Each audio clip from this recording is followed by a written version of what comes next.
Welcome to the Red Kingdom recap. We have traded Trent McDuffie, and Stefan and I are here to talk about it.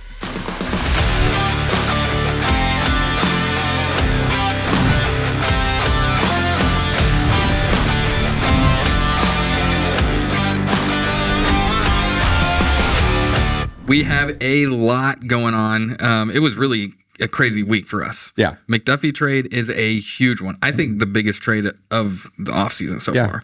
And so, league-wide? Yeah, league-wide. I agree. It's crazy. Yeah. Let's talk about it. Yeah. When you saw it come across, what was your initial thoughts? When I saw the draft capital, I was excited. Elated would be a better word.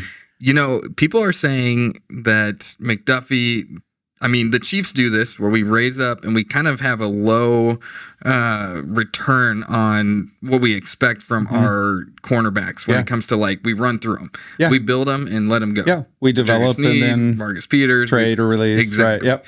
And so people are like, man, I feel like the Chiefs with the Tyreek Hill trade, we got the Hall, we've got a bunch of these trades coming. They're like, when is the time going to run out where we're just going to miss it? Because this is an elite player. Yeah. And we've got some really good picks. Yeah. But at some point, I think there's a risk. There's a risk reward. So was L'Jarius Sneed. Yeah. So what are you feeling? What do you think on this thing? Well, I was talking to another rabid Chiefs fan, and listen, you can have three all pro cornerbacks. If you can't rush the passer, you can't.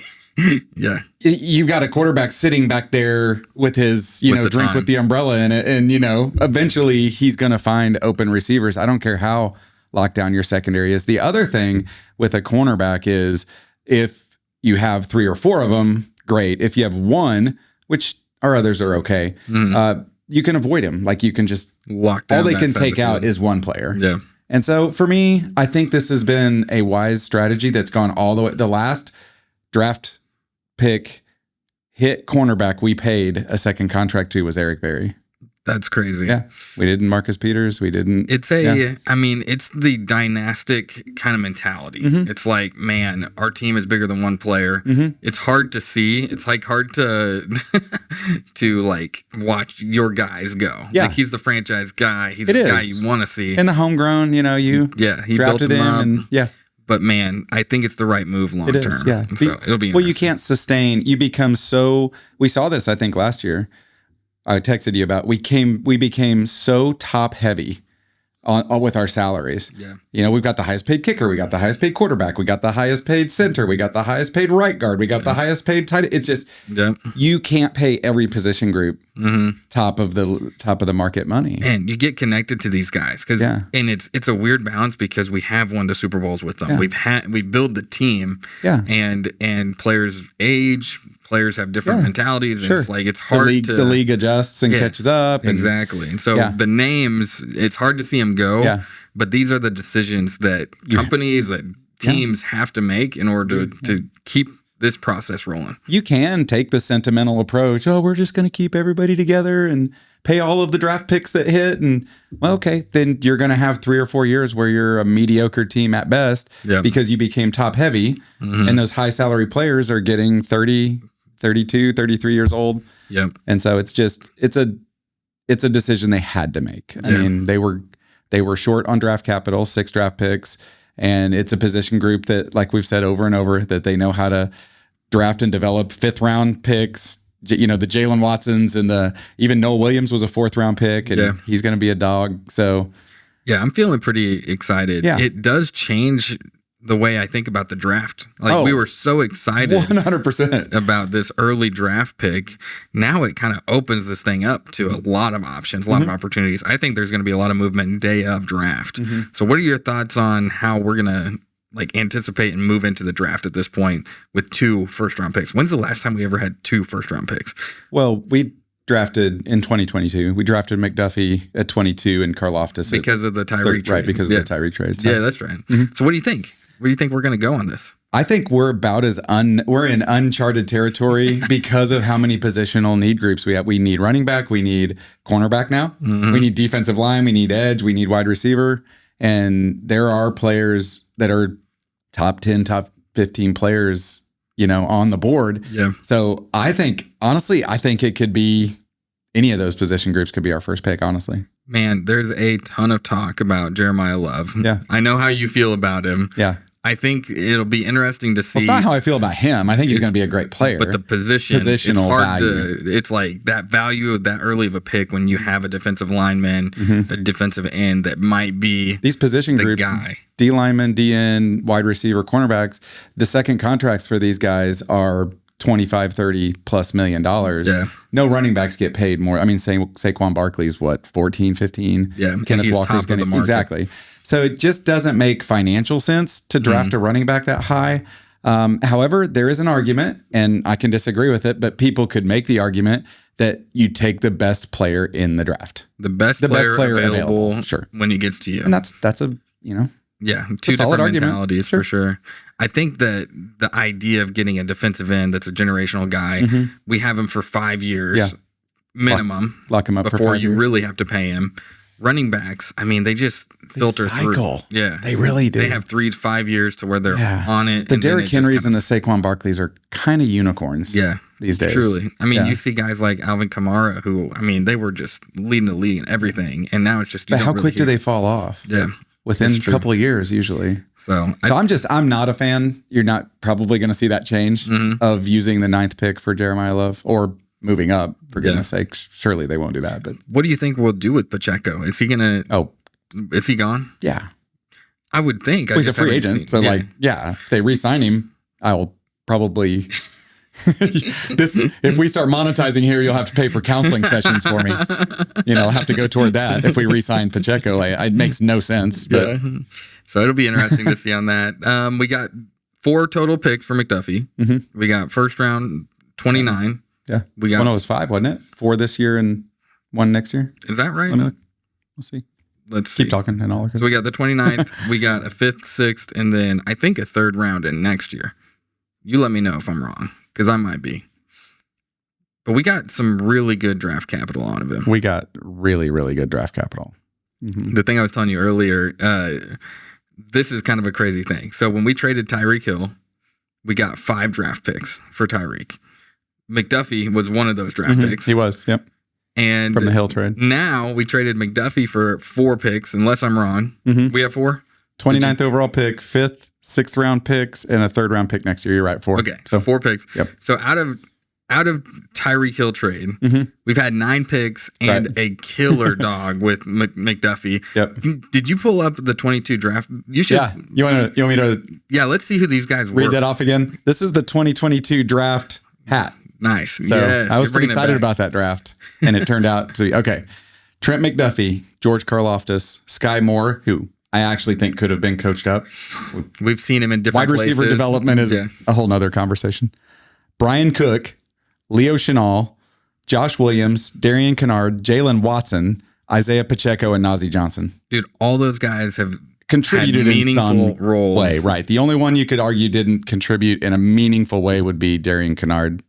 But dude, that is crazy to have almost every player hit.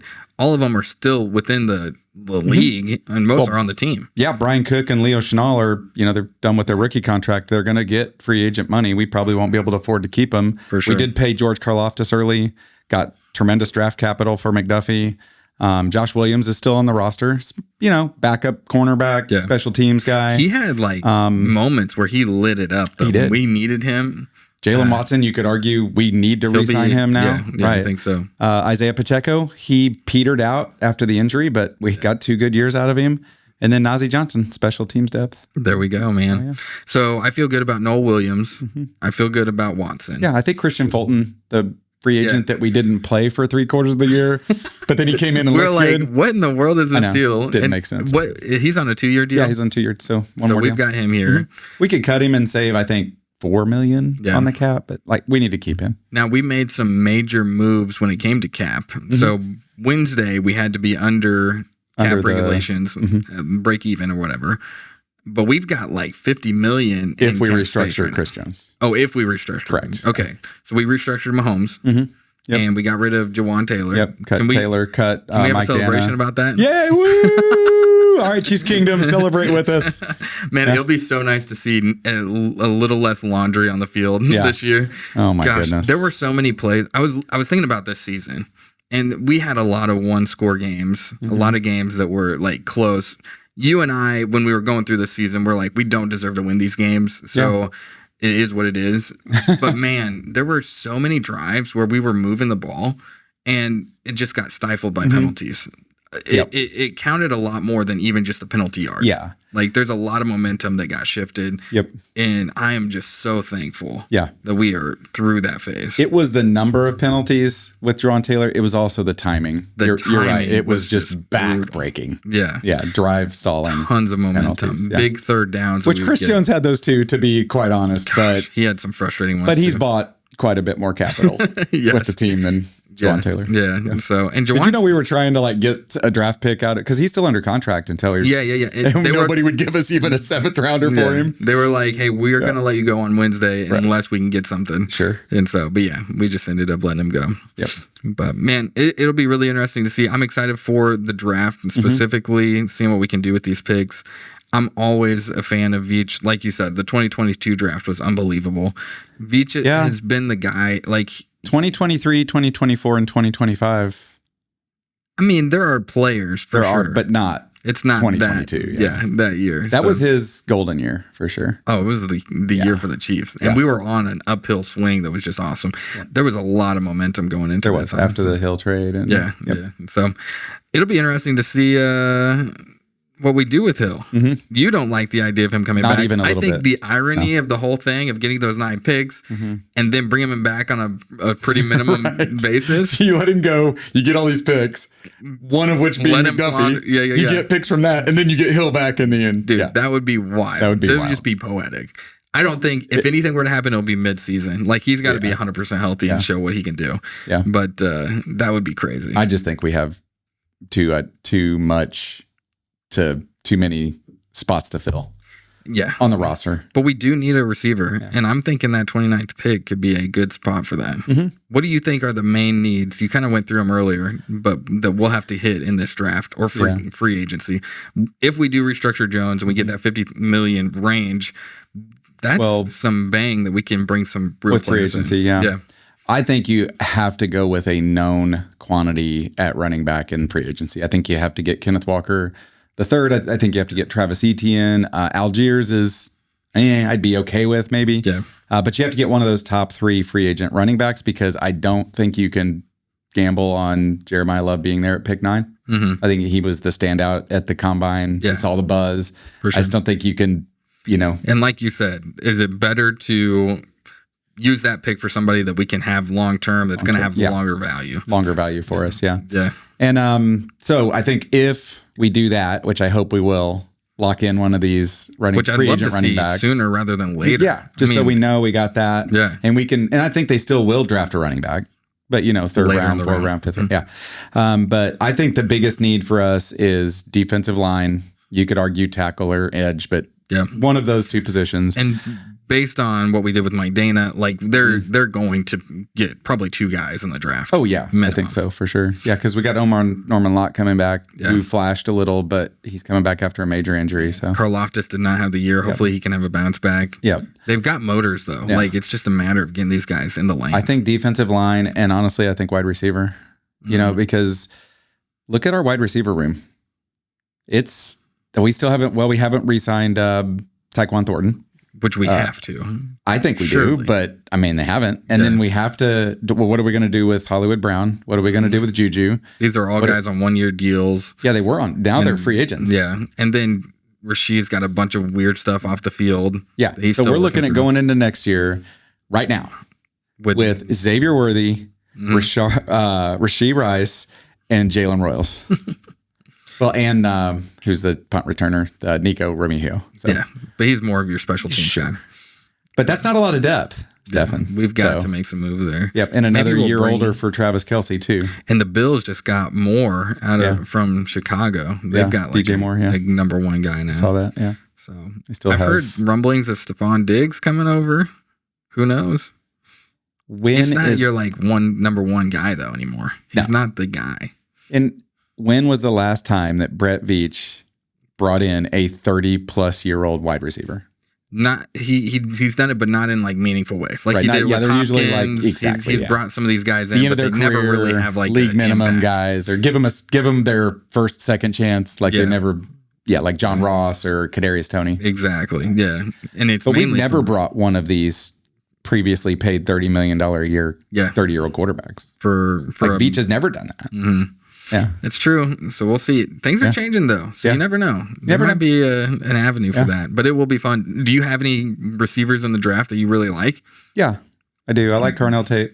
Yeah. You don't get more like, you know how sometimes there's a college that just produces a certain, position group player. Yeah. Well, Ohio State receivers, they're up there. They hit. Yeah. I mean, Jackson Smith and Jigma being the most recent. And so I think Carnell Tate is probably, and then Mekhi Lemon from USC would be a couple of, but there are guys that I've heard reports on that are like the second, third, fourth receivers that are solid. Like, we definitely need like a larger receiver. Mm-hmm. We've got some gadget guys with Kelsey. Mm-hmm. I think he'll probably re-sign for one more year, kind of be in that middle of the field area. Yeah. Juju has that role right now, but he's constantly just on 1-year deals. Like he's not a long-term guy. It's fine. But we've got to figure out somebody for that role. Because I think he's your that's solid veteran guy. He's not going to miss a block or an assignment. And defenses are playing the game against those speedsters. Yeah.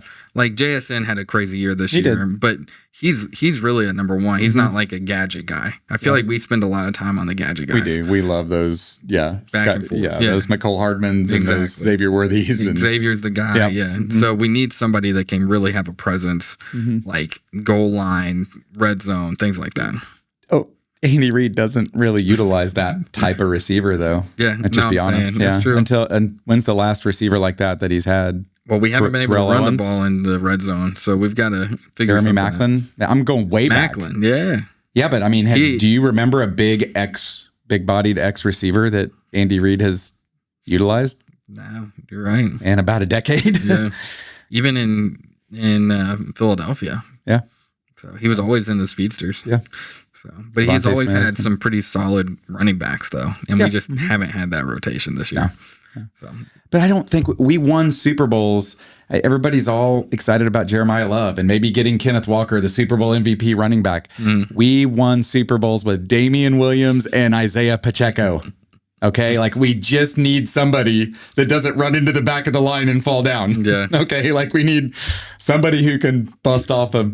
Dude, there's also a ton of talk run every about once in a while. Our offensive line. Like, there's like a talk about us drafting high for O-line, like tackle. Yeah. But I'm thinking, I feel like our offensive line, we had injuries, but that's one of the more sure position groups that I feel like we have right now. The front three, the center three are middle solid. three are solid. And Simmons, I think he's going to have a killer year this year. Like, he had a weird year. Yeah. And I don't mind Jalen Moore or Esapole. Yeah, like we've got some space there.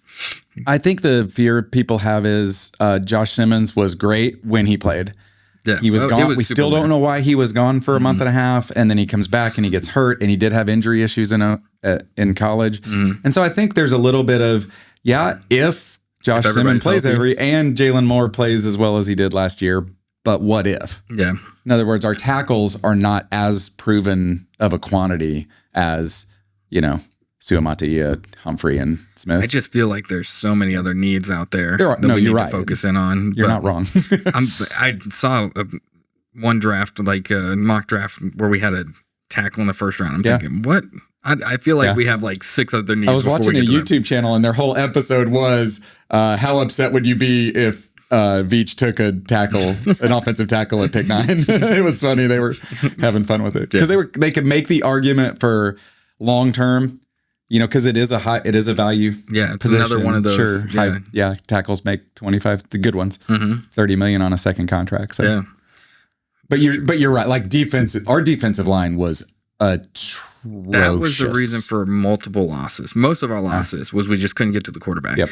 And like McDuffie had a great year, but gosh, you're just playing with fire. If you want to zoom out and say what happened, I think we've had episodes where we've talked about there's multiple reasons. Offense couldn't get things and it's nuanced. Yeah. But the offense got stale. The NFL figured us out and we didn't adjust. Yep. And offensive line injuries. And the defense could not get to the quarterback. at all. Yeah. Throughout the whole year. Those are like, if you just want to look offense, defense, big picture, I think that was, we have to get a pass rush. Mm-hmm. And we have to have somebody in the backfield that at least defenses are, they have to plan for. Exactly. You know what I mean? Yeah. Well, not predictable too. You remember, like, you'd put Kareem Hunt out there. Well, I know what they're going to do. It's just, bang it down the middle for 2 yards. And you put Brashard Smith out there. Not going to run the ball. Definitely not running the ball. Right. He's going to catch it out of the backfield or whatever. I like Brashard. I think if he can gain into that McKinnon role, that'd be great. But we're so predictable on that. Yeah, we were. So, but any other big things that you think are going on right now for the Chiefs? Well, I think free agency is going to, you asked what are our draft picks. We got 2 first rounders, and what are we going to do? I really think until free agency plays itself out, it's wide open. I mean, Brett Beach could get up at the podium and make an argument for 5 different position groups. Yeah. Needs in the first round, in those first round picks. I mean, and so if we got the running back, obviously, but if you get the running back, if we get a defensive end, land, like say, even you get, the defensive ends in free agency. What about Hendrickson? Are shallow. Well, you want to pay him $30 million a year? Maybe. So it's top heavy is what I'm saying. Yeah. You're going to get another Karlaftis, which is, that's a whole nother conversation. He's fine, but he's not the solution to what we need, which in the draft would be like a David Bailey or a Ruben Bain, one of these Ruben Bain. Yeah. Generational pass rushers. But where were we going with that? You were saying, well, it just affects the draft depending on where. Yeah. Oh, wide receiver. There's some actually wide receivers that could come in and make our need in those first 2 picks not as high, like an Alec Pierce from Indianapolis. There's some wide receivers that we could pick up in free agency. Gotcha. That aren't Stefan Diggs. Yeah, we'll see. We'll see. But we missed out on DJ Moore, but gosh, I didn't even know he was on the trade. Yeah, I didn't honestly. either. Yeah. That was kind of a crazy one. Yeah, I'm excited though. I think McDuffie, I'm super thankful for his time at KC. Thank you, Trent. I love. Yeah. I hope he succeeds for sure. And if somebody in the NFC wins, I'm cool with it being the Rams. I'm not a Ram hater. The problem is, and this is what I think people that are against that trade look at and they don't understand is we'd have him next year, and we'd be thankful for that. But after that, we would literally have to pay him, which we couldn't afford, or tag him.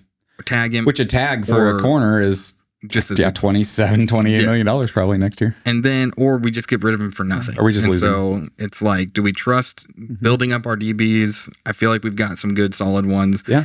If we get a pass rush, that's going to fix a lot of problems. Oh, yeah. Like there's a lot of things there. Yeah. So I'm thankful that we got that haul for. We need to draft a cornerback. Sure. Could we pick up a good one in free agency? Yeah. If you had a top 5 pass rush, would you be comfortable with Noel Williams, Jalen Watson, and Christian Fulton? Yeah. The pass rush is more important than 100%. The DBs. That's where I come from, especially with how good our coaching is in the secondary. And we've seen the history of building them up. Totally.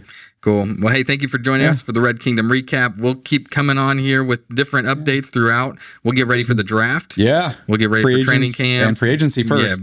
Free agency moves as they come along and then boosting into the season. So thanks for joining us. We will see you soon. Go Chiefs.